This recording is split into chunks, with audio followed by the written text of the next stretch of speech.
Hi there movie fans, and welcome to another edition of Movies. First of all, I'd like to ask if you could possibly subscribe. We still have about 98% of people who watch these reviews that aren't subscribers. So please, if you can subscribe, it would really help the channel. Right, that's the begging over, and on with the show. Today, we have a 2024 movie called Speak No Evil.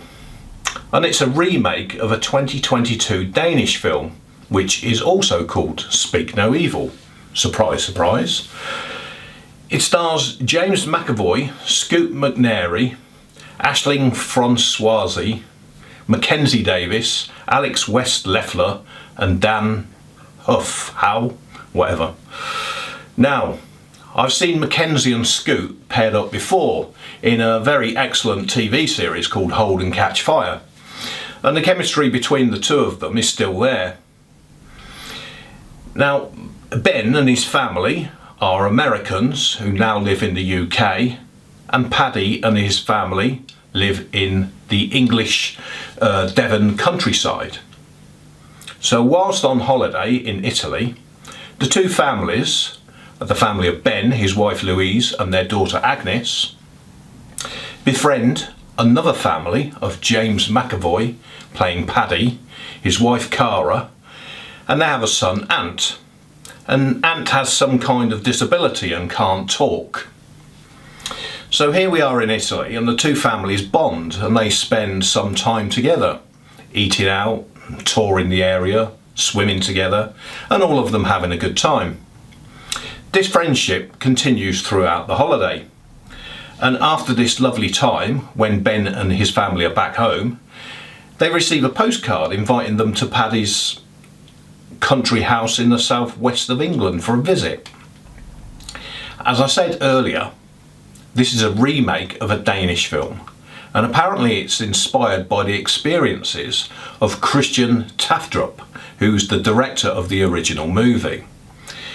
And he had befriended a Dutch couple in Tuscany with his wife. He did receive an invitation to visit them in the Netherlands, but decided it would be kind of odd staying with people that they didn't really know. The story is based on his darkest fantasies and fears of what might have happened had they accepted the invite. Although he does maintain that the Dutch family had never given any bad vibes, it was just his paranoid imaginings. And in the remake, the families are British and American, not Dutch and Danish. Now, this movie is a psychological drama / horror / thriller. And it will keep you on your toes. There are times when it looks a bit straw dogs. But is that just because it's in the West Country location, maybe? So anyway, they get the invite and think they can't go as they hardly know these people, apart from a brief vacation. And then Ben decides, what the heck, why not? What could possibly go wrong? So Ben packs up his family and they drive off and arrive in the middle of nowhere in an isolated area of the West Country in the UK. So all is good after their long journey, and they get to know each other all over again. Although Louise is not keen on the small living areas for them or the strange furnishings, but this is, as an American might think, a quaint English family in a quaint house. Well, I say house. It's more like an estate, or probably more like a small farm. And as we move on in the film, there's clearly something that's not the norm here, but it's put down to possibly the eccentricities of the English. Everything's fine, apart from there's a sort of awkwardness. Like, for instance, Louise is persuaded to eat some meat, even though everyone knows she's a vegetarian, but she gets badgered into trying it. Some other inappropriate things happen. We get Cara telling Agnes off and telling her how to eat, even though it's not her child. Another strange thing is they see James McAvoy bullying his son, which they do not approve of. They talk openly about sex, which is unsettling for Ben and his wife, who have a few marital problems themselves. And if you want to remain polite, and there's a limit to your tolerance, but what can you say? You have to tread carefully, as at the end of the day you are their guests. So they have to bite their tongue and be restrained, and not say what they really think about certain situations, unless of course they're pushed too far to keep quiet. But all along you sense something's off, but you can't quite pinpoint what it might be. There's a tension here, and it lasts throughout the whole movie, and it's really done well. There's a lot of anxiety, and this is a gripping movie that has you guessing. Even when you know what's going on, it keeps you gripped and not entirely sure which way this is going to end. It has you on the edge of your seat. Now, sometimes a remake can be so poor and disappointing compared to the original. That's not the case here. This does great justice to the original and is almost as good. Or is it better?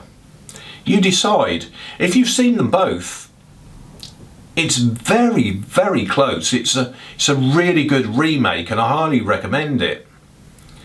Wow, I haven't said that for some time. It's a remake that's actually good. If you get the chance, track down the original two and compare them. It works really well, and the ending works too. It's not an exact clone of the Danish version. It has the same storyline, but with subtle differences. And then at one point in the second half, it kind of veers off for a different ending.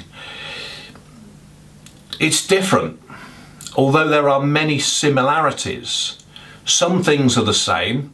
The changes do not make it any worse than the Danish version. In fact, it stands up in its own right. It really is that good. The one thing I would say is that the original movie uses more music, and it's used more to a dramatic effect than the remake. Now, it's a very dark film, to say the least, and probably not quite as dark as the original, but be warned, it's quite an unsettling watch at times. I will also say that all the acting is very good, but hats off to McAvoy, who is this creepy and menacing character, and all along you don't know what to make of him. We see hints of his true character, and then, wow, the gloves are off, and we can see who he really is. There's no doubt that McAvoy is the star of this movie, and he doesn't let you down. If anyone out there has seen both movies, I would love to hear your comments and as to which one you prefer. I think they're both great. The original is probably the nastier of the two, without being quite so graphic. So thank you for watching our little review, and if you like what you've heard and want more of the same, please subscribe to the channel or give us a like. And if you have your own views on this movie, we would love to hear your comments. And please look out for more of our movie reviews soon. And if you have a spare few minutes, check out our previous reviews. See you next time.